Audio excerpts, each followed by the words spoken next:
ஓம் சாய்ராம், ஜெய் சாய்ராம். எல்லாரும் நல்லா இருக்கணும், எல்லாருக்கும் நல்லதே நடக்கணும். அன்பு குழந்தையே, உன் வாழ்க்கையில் பல அற்புதமான நல்ல விஷயங்களை நடத்தி கொடுத்து உன்னை சந்தோஷமாக வாழ வைக்கணும். சிரிச்ச முகமாக நீ எப்போதும் இருக்கணும். உன் மனசு முழுவதும் அன்பு நிறைஞ்சு இருக்கணும்.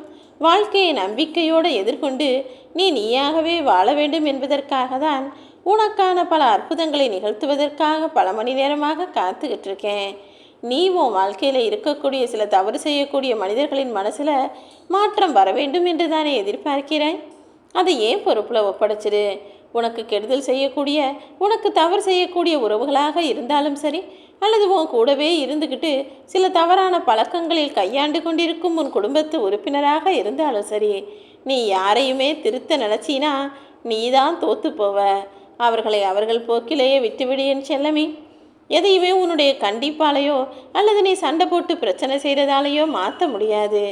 ஆனால் அப்படியே விட்டுட்டினா காலம் அவர்களை தன் போக்கில் நிச்சயமாக திருத்தும். அதுவும் தண்டனை கொடுத்து திருத்தும்.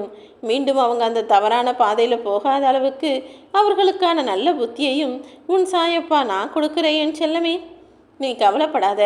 வாழ்க்கையில் கஷ்டங்கள் வரும்போது தான் மன வலிமையை கொஞ்சம் அதிகமாக்கி கொண்டு நீ தைரியமாக இருக்கணும். ஏன்னா உன்னுடைய கஷ்டங்களை விட வலிமையானது உனது நம்பிக்கை அல்லவா? நீ என் மேலே நம்பிக்கை வச்சு உன் வாழ்க்கையை சரி செய்வேன்ற எண்ணத்தோடு இருந்தீனா உனக்காக எல்லா விஷயங்களையும் நான் சரி செஞ்சு உன்னையும் சந்தோஷமாக வாழ வைப்பேன். நீ விதைக்கக்கூடிய ஒரு சிறு விதை தானே பெரிய மரமாக மாறுது. அதே போல தான் நீ உன் மனசில் நினைக்கக்கூடிய சின்னஞ்சிறிய செயல்கள் எல்லாம் நாளை நிஜமாகவே மாறிவிடும். நம்பிக்கை ஒன்று மட்டும் உனக்குள் இருந்தால் போதுமென் செல்லமே. உன்னை சுற்றி இருக்கக்கூடிய மனிதர்கள் என்னதான் உனக்கு நல்லவங்களா தெரிஞ்சாலும் கூட, அழகா மாறு வேஷம் போட்டு உன்கிட்ட நல்லவங்களா காட்டிக்கிட்டாலும் கூட ரொம்ப நாள் அது நீடிக்காது என் செல்லமே. காலமும் நேரமும் சேர்ந்து யார் எப்படிப்பட்டவங்கன்றத நிச்சயமாக உன் கண்ணெதிரே காட்டத்தான் போகுது. அப்போது உன் முன்னால் வேஷம் போட்டு ஏமாற்றிக்கிட்டு உன்கிட்ட நடிச்சுக்கிட்டு இருந்தவர்களுடைய உண்மையான இயல்பான குணங்கள் எல்லாம் உனக்கு தெரிய வந்துவிடும். ஒரு புத்திசாலியால் சாதிக்க முடியாத விஷயத்தை கூட பொறுமைசாலி உன்னால் சாதிக்க முடியுமென்னு செல்லவே. நீ இதுவரைக்கும் பொறுமையோடு எவ்வளவோ விஷயங்களை கையாண்டு கடந்து தானே உன் வாழ்க்கையை ஜெயிச்சுக்கிட்டு வந்துக்கிட்டு இருக்க. கூடிய சீக்கிரமும் இந்த பொறுமைக்கான பலனாகவே எல்லா நல் விஷயங்களையும் நான் உனக்கு நடத்தி கொடுக்குறேன். வசதியாக நீ வாழும்போது உன்கிட்ட பக்கத்தில் இருந்தவங்களை விட இப்போது வறுமையில் வாடும்போது உன்னை தேடி வந்து பேசுகிறார்கள் அல்லவா? அந்த நல்ல மனிதர்களை ஒருபோதும் நீ மறக்கக்கூடாது.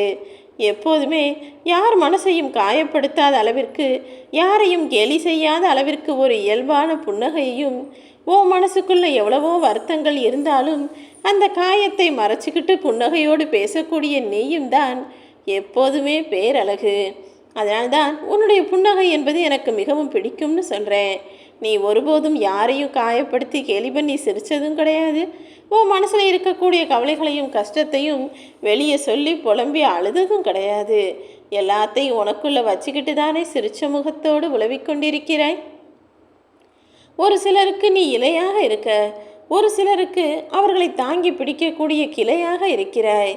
ஆனால் ஒரு சிலருக்கு அவர்களுடைய மொத்த பாரத்தையும் சுமக்கக்கூடிய மரமாக தானே நீ இருக்கிறாய். உன் குடும்பத்தில் இருக்கிற ஒவ்வொருத்தருக்கும் நீ இலையாகவும் கிளையாகவும் மரமாகவும் இருப்பதால் தான் உன் குடும்பம் நல்லபடியாக இப்போ ஓடிக்கிட்டு இருக்கு. ஆனால் உன்னை புரிஞ்சுக்காதவங்க உன் குடும்பத்திலேயே இருக்கிறாங்க. அவர்களும் கூடிய விரைவில் உன் அருமை பொறுமையை புரிஞ்சுக்கிட்டு உனக்கு மரியாதை கொடுத்து உன்கிட்ட நல்ல விதத்தில் பேசும்படி நான் செஞ்சு காட்டுறேன்.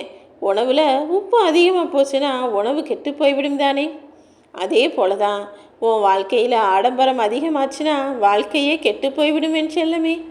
நிறைய விஷயங்களை பார்க்கும்போது உடனே அதை வாங்கிடணும்னு உனக்கு தோணலாம்.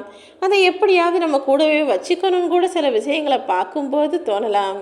ஆனால் எல்லாமே ஒரு சில நாட்களுக்கு பிறகு ஏன் இதை வாங்கணும், தேவையே இல்லையென்ற மாதிரி தான் யோசிக்க வைக்கும். அதனால்தான் அவசியத்திற்கு மட்டுமே எதையும் வாங்கப்பார், ஆடம்பரத்திற்கும் ஆசைக்கும் வாங்காதேன்னு சொல்கிறேன். உனக்கு துணையாக நான் இருந்து உன்னை காப்பாற்றுறேன்.